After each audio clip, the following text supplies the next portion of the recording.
Hello, everyone. I am Krooked, and I do stuff, and this is Unscripted, the series where I take a completely unscripted look at games and give it a 1 through 10 rating. Today, ending the month of Halloween, we have the remake Silent Hill 2. For anyone who doesn't know these games, I played the original Silent Hill earlier in the month, and this is, of course, the sequel to it. Silent Hill 2 has kind of become notorious for being the number one horror game for many, many people. And if you ask most people what's the best horror game ever, they're going to tell you Silent Hill 2. I watched a playthrough of this many, many years ago. I was at a friend's house, and they basically just powered through the entire game, and it was crazy. Like, the entire time, I was like, what is even going on? And then I found out there's a remake coming, and of course, I was super, super excited. And it's here. And now, well, we get to play it. So, let's play Silent Hill 2. Starting out, the graphics are breathtaking in this. It looks so incredibly good. Like, it looks just stellar. The vehicles look like actual vehicles, and that they're the appropriate size for vehicles, which is a problem that a lot of old games had. You can clearly read all the text. You can kind of see the character. And this is on, performance mode. This isn't even on quality mode. You can bump this up into 4K and everything and have it look even better on the PlayStation 5. But we're not doing that. I like that leaves are falling. They're going across, and I'm not sure if the pathing that it's leaving of the ones in the future is supposed to be there or not. It definitely gives it a unique look, and it's almost a little spooky either way, and kind of Silent Hilly to not have it, or to have it be part of it, which is why I think it is. Crushed soda cans, just trash in the trash. We're on this path. I can't do too much in terms of like pushing buttons because it's not doing too much. I have Mary's letter, a photo of Mary, and then maps. Mary was James's wife. I believe this is James. And he got this letter that is in my restless dreams. I see that town, Silent Hill. You promised me you'd take me there again. Blah, blah, blah, blah, blah. And that's the whole story of this game. Is he thinks that she might be in Silent Hill. And that leads us to going to Silent Hill. So, walking down, the sound is, pretty much non-existent right now because, well, you don't really need sound yet in the game. It's definitely setting up the scene, giving you a lot to look at, and, kind of just take everything in while you go. Of course, we're walking along, and there's a long walk over to this graveyard. Cool. If you hold L1, you can run. That's important, because that would make this walk a lot longer if you couldn't. So just taking a nice jog through the woods, and it's getting significantly creepier the deeper we go in. Like, significantly creepier. And then there's this little gazebo thing here. Oh, it's where you can save. It's like someone's groping around my skull. And we are, James. Good. So then we get to the graveyard, and this is where things start. Oh. The game apparently isn't fully installed for me. Alright, so now it's fully installed, and we can go into the graveyard now. Haha. Got a cutscene. Not worried about it. Alright. So, in the graveyard, you know, walking around, this looks like, kind of Maria? Huh. Back away. Oh, it's just a girl. Did you want anything else? No, it's just... The fog is unsettling because it's Silent Hill. So, going through, and we get to the end of the graveyard. Basically, the intro here is just, hey, here's an introduction. If I remember right, we will be going back to the graveyard later in the game, but not right now. So, you see kind of the wheat fields and everything. Again, this game has a lot of setup. Silent Hill games usually do. The first one, I mean, you get attacked very early on and it teaches you, like, how to play. This one is more of a psychological thriller in a lot of it, where it doesn't throw you in right away. It kind of builds it up a bit. But, again, that's based off my knowledge of the original. It might be a bit different in this one. You don't leave footprints, which is a little weird to me. Because with all the modern graphic stuff, you'd think, well, I don't know. You do step in water, and that's kind of nice. Sound-wise, I mean, this game sounds great. PS5 era game, they know what's supposed to sound good, what isn't. Great voice acting, and it really sets the tone for the town that we're in. If you've ever been somewhere where there's, you know, fog and it's in the woods, you're probably like, oh, hey, great, I've made it Silent Hill. And that's because of how much the look of this game has become synonymous with that. Hello? Anyone in here? Cool. Looks like we're finally getting into some of the meat of Silent Hill. Cool. Found the auto parts key. And I believe there's some other stuff that you can find in here. I might be wrong.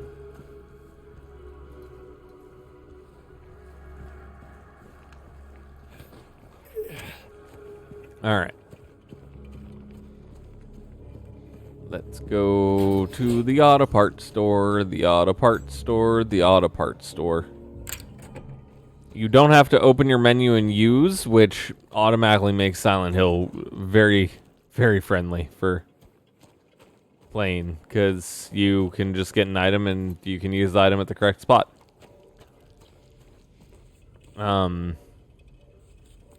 Once we're through here, we'll actually be in Silent Hill. Has signage for it, everything else. Staff only beyond this point. It's a little weird considering this is the path into the city. Why does it say staff only? And you just enter the fog even more. Dead by Daylight's whole thing is, you know, enter the fog, and here you are, Silent Hill, entering fog. So, after running through all of this, getting into it, which, by the way, the game tracks how many times you open the map. And there's 8 different endings. There might be more. It's absolutely wild how much there is in this. And all the different endings have their own psychological repercussions to it in terms of what you think happened. And there's, as far as I know, no canon ending, but yeah. And then trying to figure out why James is here, what happened to Maria, all that. That's kind of the fun of Silent Hill. So now that we're actually here, we can see kind of what's going on. With controls, circle does that little dodge. R1 makes you turn around. It's important to be able to have that turnaround button because there's times where you just want to turn and run, and the game allows you to just turn and run. Checking the map, it kind of does the same thing that it did in the original, where if you go down an area and it's blocked, it'll show you that it's blocked on the map. So we can't go down there, clearly. And there's a bunch of things on the sides that we can't do. Can't go down there. And this is what kind of creates the path of where you can go. In a lot of ways, it's pretty linear, but there's a lot of different ways to approach the game as well. So, as we get more and more in, the fog gets denser and denser, which on the original PlayStations, because of, fog of war settings, here it's because, well, it's Silent Hill 2, and it's really good graphics. And this is where we encounter our first creature. Hey, I believe. wait. So, see just blood on the floor. That's fantastic. And we go in. Oh. So anything that you can interact with, James actually turns his head and looks at it. That's incredible. I hear noise. Where did that come from? I couldn't tell you. But the sound is so creepy. So creepy. And then there's the controls, which again, they're tight controls. They work really well. I really wish I had a gun so I could show that off right now. But if I had to guess, it's probably pretty similar to... Hello? What was that? We're gonna run after it.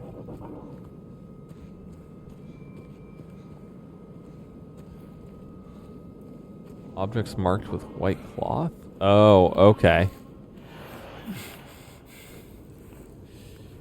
This is so wild to me because I wouldn't do any of what he's doing.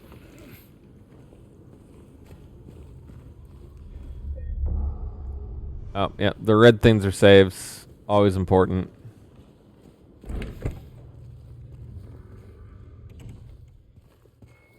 This is a very small apartment.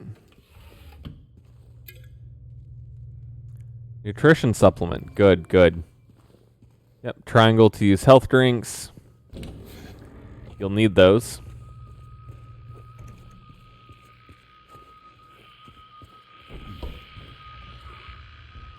And the radio. A lot of communication stuff happens over the radio in Silent Hill. Yep, R2 attacks, circle dodges. Oh god. There's endings based on how many creatures you kill in this. Those things are horrifying. Absolutely terrifying. So, when you do have a gun, I do believe L2 allows you to aim. The entire aesthetic of this is creepy. It allowed me to break the window. That makes me happy. I mean, granted, it's story related, obviously, but...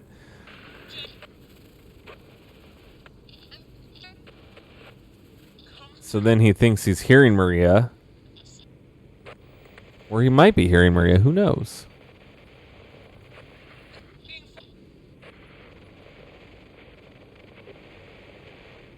And this kind of leads more into what everything is. Where are you, Mary? Or Mary, not Maria. My bad. And now, if you check the map, you can see that we're kind of on the opposite side of where we were before. So it opens up more and more, and as you get more into the game, I believe this one has a school. Oh, yeah. Body and has a bar.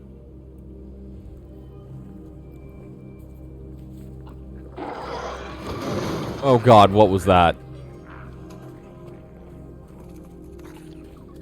Oh, yeah, so they're creepy, and that thing just crawled away like that, and it's... Bleh. So, all that being said, there's a reason why Silent Hill 2 is what it is, why it has the reputation that it has. I'm gonna beat this to death. And it also makes the radio go wild. Oh, it puked on me. Gross.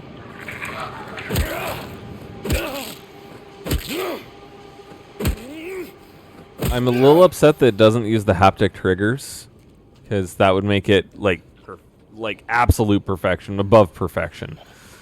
But I understand why it didn't. That being said, Silent Hill 2, like I was gonna go on and say, has its reputation for a reason. The game is the poster child for what good horror is. So much so that even Resident Evil is like, wow, Silent Hill, what up? For